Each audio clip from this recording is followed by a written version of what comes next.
A large nose is the mark of a witty, courteous, affable, generous, and liberal man. This quote is from the movie Cyrano de Bergerac, which happens to be Richard Koepp's favorite movie from the 1950s. Richard Koepp is my grandfather and was born on December 20th, 1932, putting him in the midst of his 20s during the 1950s decade. In this speech, I will discuss my interview with Richard Koepp, discussing major social, political, and historical pop culture trends of the 1950s he observed, and distinguishing the similarities and differences between growing up in the 1950s and today. Having just ended World War II in 1947, Americans were swimming in more money than they knew what to do with. This led to the beginning of the economic boom, which Mr. Koepp claimed to be dominant in the 1950s. Koepp remembers that during World War II, supply beginning in late 1941, the entire nation produced everything for the war effort to supply not only our military forces but those of our allies, including Russia and China. There were virtually no consumer products to buy, but everyone had lots of money since everyone was working. Most excess money that people made went into their savings. After the war, production returned to producing consumer goods due to the high pent-up demand. 10 million GIs came back and got married and started families, so housing demand exceeded the availability.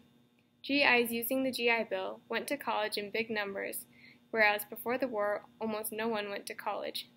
Koepp recalls that the 1950s were boom times for everyone, and he was the first person in his family to get a college degree. Koepp spent 3 years in the Korean War and used the GI Bill when he returned to go to college.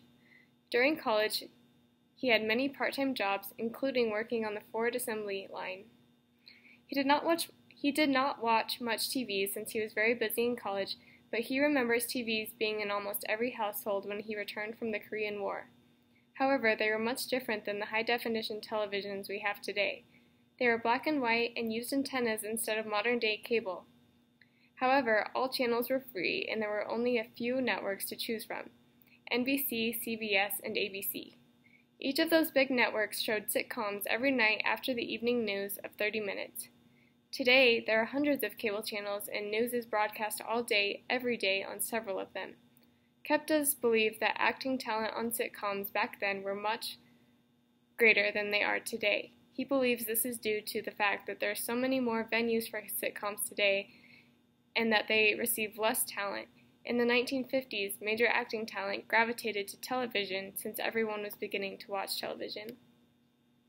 Entertainment in the 1950s was much more limited than it is today.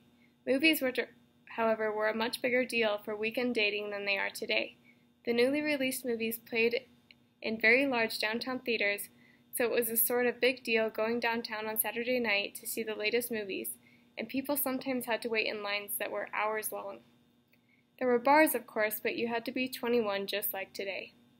Music in the 50s mainly arrived via radio, and Hit Parade was a big deal on Saturday night at 8:30 p.m., when all the major songs were played each week depending on their rating.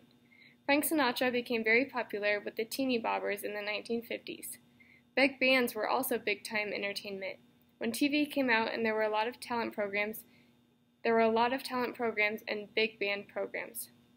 Koepp does not recall many fashion trends, but he does believe that people tended to dress up more than they do today, especially when going on an airplane. He said that men wore suits and women wore dresses on planes, which is much different than the sweatsuits seen today. However, back then, flying was a very big deal compared to today being much more like a Greyhound bus with wings.